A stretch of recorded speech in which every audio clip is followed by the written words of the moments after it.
For me with my first pick, it was either Calvin Johnson, Barry Sanders, Corey Schlesinger, kind of the big three when you think about the Lions Mount Rushmore. Hey, what's going on, everybody? Happy Thanksgiving from us here at Monkey Knife Fight. We have a special edition Thanksgiving show for you guys this week. I'm Dan Watkins. Joining me is the great Nick Whalen from Rotowire.com. Nick, happy Thanksgiving, buddy. What's going on? Hey, happy Thanksgiving week to you as well. Special recording, like you said, on a Tuesday afternoon here. We're all out of sorts. We got 3 NFL games on Thursday. They're all bangers. Can't wait to get into them. A lot of Detroit Lions content coming at you today. Yeah, it is. If you had to put together a slate that would be perfect for me to take my afternoon nap on Thursday, I think this is the one. I mean, I think the schedule makers, with some injuries in there, they did a great job. This is a little anecdotal, but doesn't it feel like we're in this situation every year where we get to Thanksgiving and we're like, how does this happen? And yet again, I think we may have like reached new ground as far as how bad a couple of these games are. But at least we can go into the show and know what we're discussing with the Bears, because we know for a fact that Andy Dalton will be starting. I thought they might shroud that in a little bit more mystery, but you can only do so much, I guess, when you only have a 3-day turnaround. Yeah, let's get right to that first game at the 12 o'clock kickoff there. The Bears and the Lions, a combined 3 wins between the two teams. All those wins belong to Chicago as well. I believe it is the worst winning percentage between the two teams in NFL history on Thanksgiving Day. I think I saw that somewhere. So I believe it. I mean, you can look it up, but I'm pretty sure I'm right there on that. So, Nick, let's kind of come out of the gate a little up tempo here this week and build a nice little 5x5, get all 5 picks right on this, and you're going to win 15 times your buy-in. So, yep, there we go. There's the 5x5 right there. And so let's just start right off with Andy Dalton. As you mentioned, 225.5 more or less for Dalton. This number has jumped since it first came out, 20 yards. So people are kind of on Dalton this week. How do you feel? And the public is on Dalton. I don't know if that's a good thing. I don't know if that's ever been said before. I think I have to go under. I mean, there's been a lot of games this year where we think, like Chiefs Cowboys this past week, we're like, this is going to be 45-42. It's going to be offense all over the place.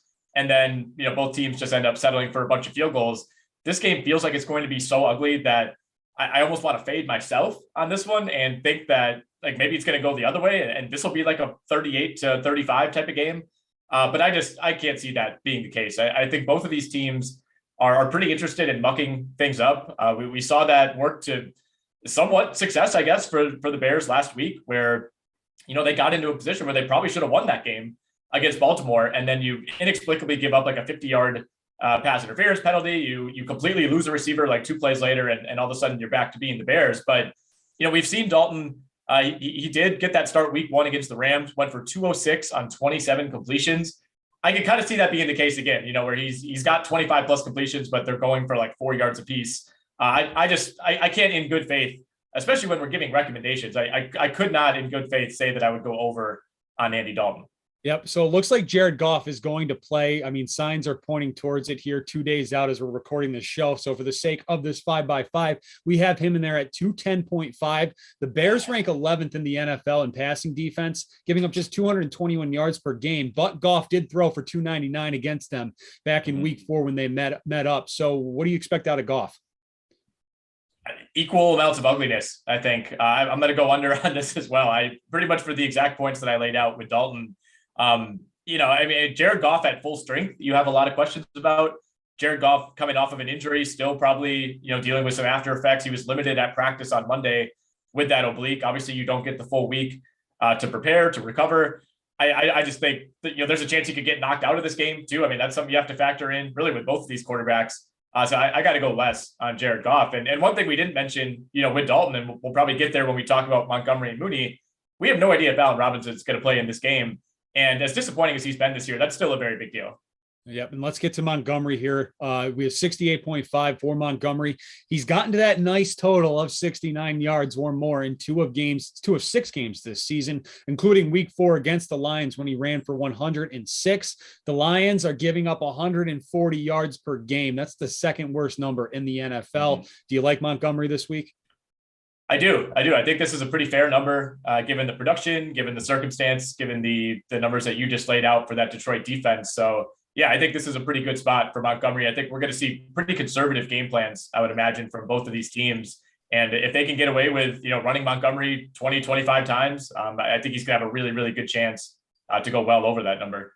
And you got an interesting number for DeAndre Swift, the Lions running back, 58.5 rushing yards. He's reached 59 or more in just 2 of 9 games this season, but those have been the last 2 weeks. So can he continue that stretch and get, right around 60 yards or more this week?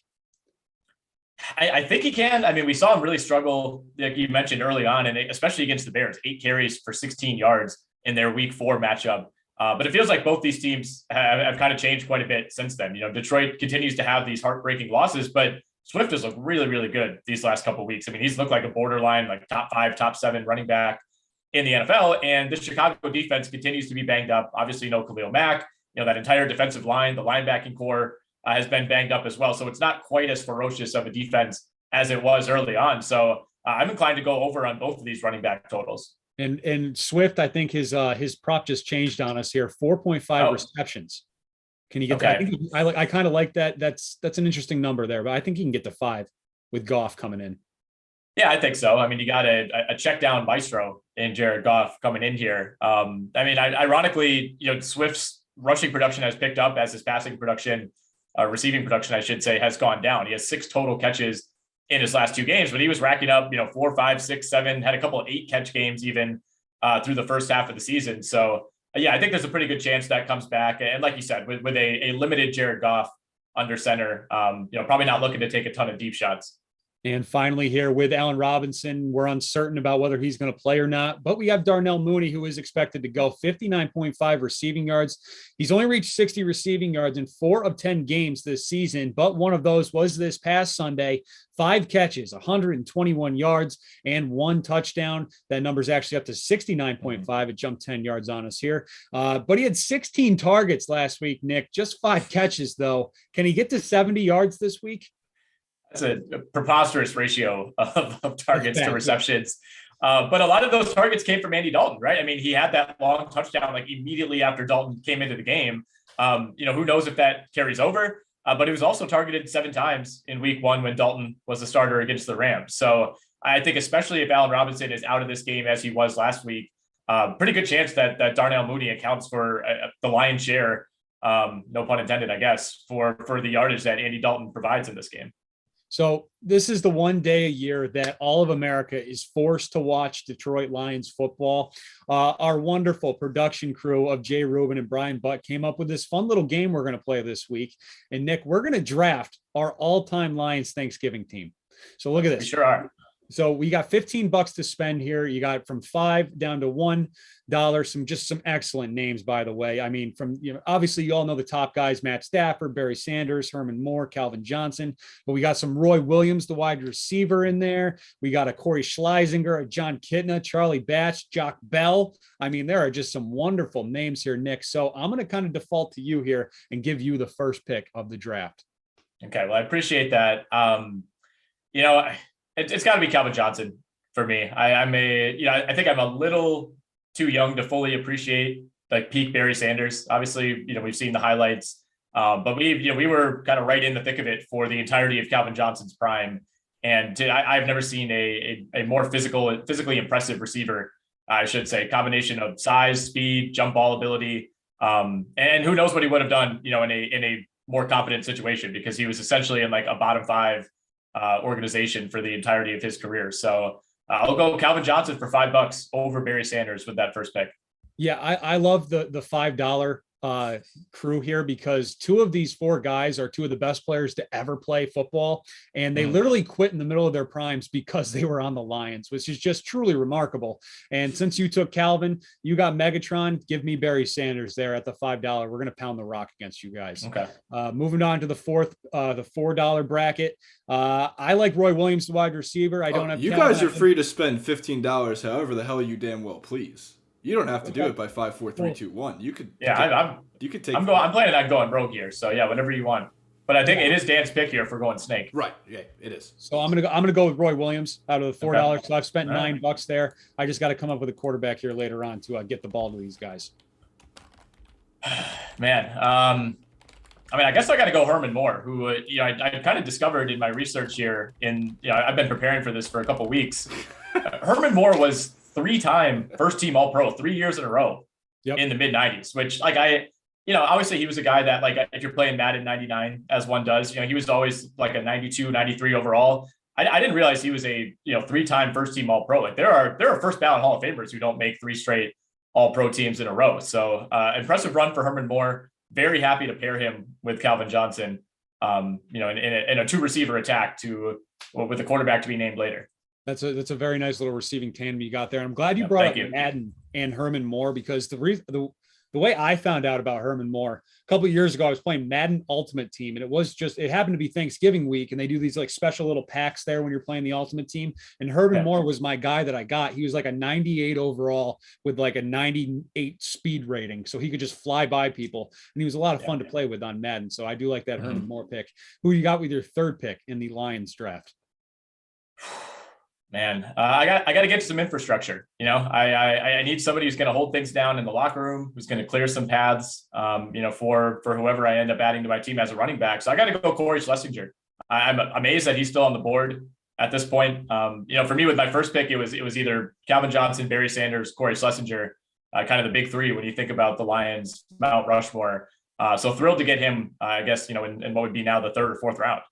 It's a good pick. And, I'm going to go with my quarterback here in the 3rd round. I think I'm getting a bargain, because this guy was just a solid veteran for, I don't know, probably about 7 or 8 years, I feel like, between the Lions, also known for his time with the Cincinnati Bengals, another cat there. He was just a cool cat of a quarterback. I'm going with John Kitna to sling the rock around to my guys and just hand the ball probably 35 times to Barry Sanders. Okay. Yeah, I love it.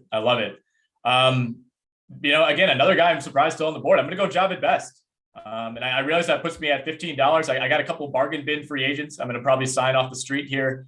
But I got to go Javid Best. I was fully convinced that he was the real deal. I was expecting him to shatter pretty much every rushing record in NFL history when he came in. Obviously, I think he only played like a couple of years and had injuries, cut his career short. But he was a Cal guy, right? He sure was. He was dominant at Cal. That was like when they had really cool uniforms. He was super fast. What could go wrong? And obviously a lot did. That's true. Very true. So I got $3 left here to spend. I'm going to take my 2 guys here. I'm going to go Nate Burleson. He's going to be my guy. I'm going to give the microphone to rally everybody, get everybody pumped up. Dude is just doing a great job on Good Morning America or Good Morning CBS, whatever the hell he's on now. I think he just got plucked by CBS. Yeah. He can do everything. He can do it all. And then finally, I'm going to go with one of my favorite kick returners of all time, because I plan on scoring some special teams touchdowns on you. And that's Azahir Hakeem for a kick returning. Great guy for the Rams. Great guy for the Lions. So I love the special teams game there as well. Yeah. I mean, Oz Hakeem, unfortunately, I think overshadowed by Dante Hall, Michael Lewis, Devin Hester, of course, in the early 2000s. But man, he was a major problem and kind of the forgotten piece on those Rams teams. Yep. Very good. So who do you got in your bargain bin? Well, so I need a quarterback, and luckily you did not opt to sign this player for $0. Dante Culpepper. Kind of forgot that he played for the Lions, but he did. You got old Culpepper. Right. So I'm not getting like 2002, Vikings Culpepper. I'm getting Culpepper when he played for the Lions. I understand, but honestly, the gap between Culpepper and like peak Joey Harrington, peak Charlie Batch, probably not that big. So I'm going to save a little money there. Add Dante Culpepper. And then I actually compiled a little bit of a list here of running backs who, if you need depth, somebody goes down, maybe a torn ACL, maybe, Schlesinger lands on the COVID list. I mean, these guys all played snaps for the Detroit Lions fairly recently. Reggie Bush, totally forgot about that. Zach Zenner, honestly, probably should have been a $1 or $2 player here. That's just me. Olandis Gary, Tatum Bell, LeGarrette Blount, TJ Duckett, Rudy Johnson, as in the one who used to put his full name on the back of his jersey, and then ex-Badger Brian Calhoun. It's a good one. Very good. Very, very, very good stuff there. One name I did not see on this list was Eric Kramer, the quarterback. Since in the last 30 years, since 1991, the Detroit Lions have only won 4 games at Lambeau Field. Matt Stafford's won 3 of those. The other quarterback would be one Eric Kramer in 1991. That streak went until like 2015. So that was a good bar trivia question for a while. That's quite literally everyone on this Zoom call's entire lifetime. Yeah. And I'll add that when it comes to the defensive players, there were some names. Dre Bly, Boss Bailey was in there. I had to add Dan Campbell to this list because he's also, you could get a player coach for $1, which is a rare thing. You really want that though? I'm just, Yeah, I don't think we talked about, adding a coach category here. Like, I don't know that they've had a positive value coach. Like, I think you're just better off going no coach. Yeah, this is for engagement, guys. This isn't for anything else. I feel like Jim Caldwell would be like a master at the Thanksgiving. You definitely know. I mean, all-time Thanksgiving squads, and Nick's out here being like, Kevin Jones is shamefully not put on this list. Guys who played where is he? Snap. There had to be a snap count here. I think every one of these guys played at least a full season with the team. Yeah. Well, don't even get me started on Charles Rogers not being included. All right. So you guys can print that out or show your grandparents on your phone there, and they'll be amazed at some of the names. I'm sure they remember them. Show your parents. Great game to play while you're waiting for Thanksgiving dinner to cook is just, draft your all-time Lions team. So let's move on to what's probably going to be the most exciting game of the Thursday Thanksgiving Day slate, and that's the Cowboys taking on the Raiders here. And let's kind of build a nice little, what are we going to do here? Let's do a 4x4. And let's start with Dak Prescott, the Cowboys quarterback, 270. Just be wary of CeeDee Lamb and Zeke because we have no idea if they're playing. I think Zeke is good to go. CeeDee Lamb is in concussion protocol, as far as I know. He didn't practice Monday, but they do think he's going to clear the protocol by Thursday afternoon. So, anyways, Dak Prescott, 270.5 passing yards. This is more or less. Nick, he's thrown for 271 or more in just 4 of 9 games this season. So it's actually 275 here on Monkey Knife Fight. Which is kind of surprising because when Dak is on, man, he is just like throwing the ball all over the place. He's got 2 games over 400 yards, but he's also got a bunch of games here under 240. So what do you expect to see out of Dak this week? I think we have to see a better version of Dak, right? I mean, the Cowboys really struggled, especially inside, like the 30, 40-yard line. Like once they got over midfield against the Chiefs, it just felt like their offense shut down. And a lot of the big plays that we've been seeing from Dak just weren't there. But I think we see him bounce back. He's kind of gone every other game so far, where he's played really poorly against Denver, looked amazing against Atlanta, and then back to being probably about average against KC. But, this Raiders defense presents opportunities. Obviously, they pressure the quarterback, but Dak has the ability to get outside the pocket and kind of offset that. And certainly, especially if CeeDee Lamb plays, they have the horses to hit some deep plays in this game. And, if you watch that Cowboys game on Sunday, there were a ton of costly drops in that game. It wasn't all Dak. He didn't play all that well, but there were some very, very costly drops that could have changed that game and certainly could have extended some drives. So, his final numbers don't look all that great, but I don't know if he played as poorly as that final score would imply. With that said, you look at this Vegas defense. I mean, yeah, they kind of got blown out in the end against Cincinnati, but they held Burrow to 148 yards. So a lot of short completions. They really relied on the run. I don't know that Dallas wants to play that way. So I think Dak does bounce back and he goes over that 275.5 number. I like that as well. And then you got Derek Carr, the Raiders quarterback. What's his number up to, Jay? Is it 270? 270.5 for Carr. So he's reached that number in 6 of 10 games this season, but he's cooled off the last 2, finishing with 261 and 215. Dallas is allowing 251 yards per game through the air, and they just held Patrick Mahomes to 260. So can Derek Carr have a better day against this defense than Mahomes? I don't think he can. No, I think, we have still kind of a small sample without Henry Ruggs, but not having that deep element, what does that take away from your offense? I think when it's a team that already has like fairly limited options outside of Darren Waller and I guess Hunter Renfrow, I don't love Carr's ability to approach 300 yards in this game. I'm still pretty high on the Dallas defense. I thought the defense played well enough against Kansas City to win that game. I mean, if Dallas moves the ball like it has for 90% of the season, they probably go into KC and win. I thought the offense was more the issue. So, even though Dallas kind of comes out of that looking pretty bad, I think the defense still has a lot of upside. And going from Mahomes to Derek Carr should be an advantage, at least for that defense. So I'll go under on 270.5 for Carr. So then we got the 2 skill position guys from Dallas here. Obviously, no Amari Cooper this week because of the COVID stuff. But CeeDee Lamb is in the concussion protocol as of the time we're recording this show. So if he does play, 79.5 more or less is his more or less number. He's reached 80 yards in 6 of 9 games that he's finished this season. If we're going more on Dak, do we got to go more on CD as well? I think we do. I mean, obviously the concussion is a major factor. We're not expecting Mark Cooper to be available, of course, for this game. That's a big factor as well. So if CD does play, yeah, he is officially out. If CD does play, he's pretty much the number one guy, which is huge. And I guess, the thing with the concussion is like, if you're cleared, you're cleared, right? I mean, you wouldn't expect there to necessarily be like nagging issues, I guess, with that. So if he is cleared, you got to feel pretty good about it. This number is still pretty high given the circumstances, but like you said, Dan, with Dak, expected to go over 276 in my mind. I think you have to imagine it's a fairly big day for CD. All right. And then finally, Zeke Elliott here, 69.5.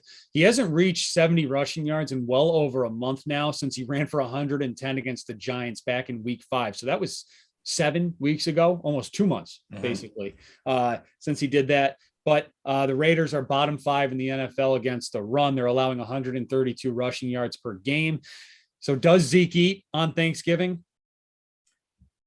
I don't know that he gets to 70. I mean, we saw Joe Mixon get to I think like 130 on Sunday, but he had 30 carries. And Dallas likes to split it up between Zeke and Tony Pollard. And we should note too, I mean, Zeke is a little banged up heading into the week, twisted that ankle on a run, kind of got pushed out of bounds awkwardly, only finished that game with 9 carries against Kansas City. And of course, they were throwing the ball for a lot of the second half, but I think even fully healthy Zeke, this would still be like 50-50 for me. And the fact that ankle's still a little banged up, to me, that probably pushes under a bit. All right. And then one other guy I do want to mention in this game, because if CeeDee Lamb is out, I'm assuming that Darren Waller will probably sub in there, and his number is 66.5. Nick, he's reached 67 or more receiving yards in just 3 of 9 games this season. But he's gotten there in 2 of the last 3 as this offense has kind of changed in the past few weeks. Outside of that Denver game too this year, he hasn't had less than 7 targets. So I like Waller this week to get to 67 receiving yards. How do you feel? Yeah, I think so. I mean, I don't love Carr to have a big game, but this isn't too much to ask for a guy who, like you said, has been getting a ton of targets. It's been a little bit of a disappointment after he had that 19 target game when week 1. It was like, is this guy just going to be fed the ball consistently every single week? And obviously he's cooled off since then, but he's looked pretty good in 2 of the last 3. He looked good against Cincinnati last week. And if this is a game where, I think this has the biggest spread of the week, right? So if the Raiders fall behind by 7-10 points early on, you're probably looking at a lot of shots to Darren Waller in that second half. All right. And then the nightcap on Thanksgiving, if you're still awake, hopefully you are, you're probably having your 3rd or 4th plate by this point, but you can sit down, sit back, relax, and enjoy some Buffalo Bills at New Orleans Saints. And you got 2, very different quarterbacks, let's put it that way, between Trevor Siemian and Josh Allen. Siemian's numbers 225.5, excuse me. Josh Allen's is 275.5. A lot of people are expecting Buffalo to go in there and take care of business after getting steamrolled by the Colts. Nick, Josh Allen, how do you feel about him this week? I don't know what to think about Josh Allen anymore. I mean, this Bills team has been so wildly disappointing these last few weeks, starting with that loss to the Jaguars. And of course, they were able to bounce back and get a big win between those 2 losses. But I mean, it's reached the point where we don't know what to expect week to week. And unfortunately, there's like 28 out of 32 teams fall into that zone at this point. But man, the Saints defense has obviously been good. I mean, that didn't necessarily hold up against an Eagles team last week that, shredded them early on. And obviously they were able to crawl back into that game late, but it really was a blowout for 3.5 quarters. I am inclined to think that the Bills are the better team deep down, especially with all the injuries to New Orleans. I still think Buffalo has it in them to kind of snap out of this, much in the same way that Kansas City looks like they've snapped out of their lull. So I think that starts with Josh Allen. And I think in a game where they're going to lead on him, I'm going to go just over this total. I don't know that he gets to 300, but I'll go over on the passing yardage. Yeah, I like how you brought up the Jacksonville thing. So the last 3 games for Buffalo, they've only scored a total of 38 points. So, I mean, the question really is, and you got to throw this out there to some of the best minds across the National Football League, and that's, did the Jacksonville Jaguars break the Buffalo Bills? It's certainly starting to look that way, right? I mean, to have the Jaguars offer the blueprint on what we thought was the best team in the AFC, are the Jaguars now the best team in the AFC? Who's to say? I'm just picturing Bill Belichick locked in a room watching Jacksonville Jaguars tape on how to slow down the Buffalo offense, and I think that's just fantastic. Actually, really quick, right. Nick, did you happen to see the chart today about the NFL AFC playoff picture that they had 13 teams in the AFC on that graphic, but they were mysteriously missing the Jets and the Jaguars. Really? I mean, they're very firmly Do you think in the that was hunt on as far as I'm purpose? concerned. I mean, as we know, there's been this league-wide conspiracy to keep the Jags out of the playoffs ever since they almost made the Super Bowl in, what was that, 2016, 2017. I think they got a little too close. And ever since then, the league has kind of had to do what it's needed to knock them down a peg. So unfortunately, not surprised. Yep. You heard it here first. There was definitely some conspiracy theories being floated around in that game because Doug Marrone decided to kneel the end of the half out with over 90 seconds left on the clock in New England. So, I mean, interesting decision there by Doug Marrone. Stephon Diggs, Nick, 80.5 receiving yards for him. We'll go back to Trevor Siemian in a minute, but I do want to kind of touch skip on it. this. Okay. I just want to touch on this Buffalo offense and the wide receiver core because Diggs is probably going to have Marshawn Lattimore lined up against him all night long on Thursday. Can he get to 81 yards with Lattimore on him? Can he? Yes. Will he? Who's to say? I don't know. He's kind of gone every other game too for a lot of this year, where he had that huge game against the Jets when they bounced back from that loss to the Jags, but was fairly limited for a lot of that Jaguars game, and then only 4 catches last week in a game where they trailed and were throwing the ball for a lot of the second half. So to me, that's pretty concerning, like seemingly how easy it's been to take one of the best receivers in the game out of games this year. Like that's definitely a concern. But, I think the Bills are going to try to mix things up. I think you have to at this point. I think the way that they've lost against the Colts and the Jags kind of makes you reassess the way you're playing offense. So I think they're going to, even on a short week, find ways to get Stephon Diggs involved. And Cole Beasley still banged up as well. So, there's a chance that maybe he would be limited or could even not play in this game. And obviously that, in theory, would open up even more opportunities for Diggs. So despite a tough matchup against Lattimore and against that Saints defense, I'm going to go more on Stephon Diggs. All right, and then let's go back to Trevor Siemian here. 225.5 is his more or less. He's thrown for 226 or more in 2 of his 3 starts so far. But Buffalo's number 2 in the NFL in pass defense, allowing just 182 yards per game. I mean, the great Carson Wentz only finished with 106 passing yards against him this past Sunday. So what can Trevor Siemian do?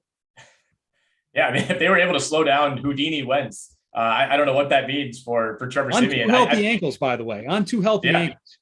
Right. Well, yeah. I mean, I think that's really something that's gone, really understated this year, is that Carson Wentz was playing on 2 extremely sprained ankles by all accounts early on. So we're now seeing what that man can do when those ankles are healthy. I think you got to go like way less on the Siemian number, right? I mean, I think this is probably going to be a pretty ugly game. He's 0-3 as the starter. The Saints have had to get kind of gimmicky, kind of gadgety to even move the ball. We're still not sure what's up with Kamara. They're really depleted on the offensive side, and the receiving core without Michael Thomas has been pretty disappointing, I should say. It hasn't given Siemian a ton of help. So, again, the way I'm talking about this game, maybe Buffalo's going to come out and get smacked by 3 touchdowns, but I see this being kind of an ugly game that Buffalo is able to control, and I think it's a tough one for Siemian. So for me, at least right now, this is a pretty easy less on 225.5.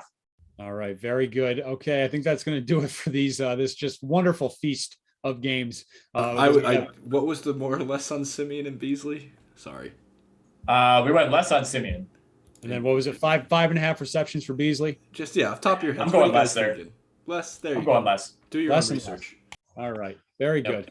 All right, Nick. It's that time again. Where can they follow you? Is it the I and Nick that you replace? No, incorrect. The L in Whalen. See, I know why you would think that though, because the I can also look like a 1 as well. So that was something to consider. But N1CK I think was taken at the time, so I had to go to Whalen. So here we are once again. You can see it on the graphic right there at WHA1EN.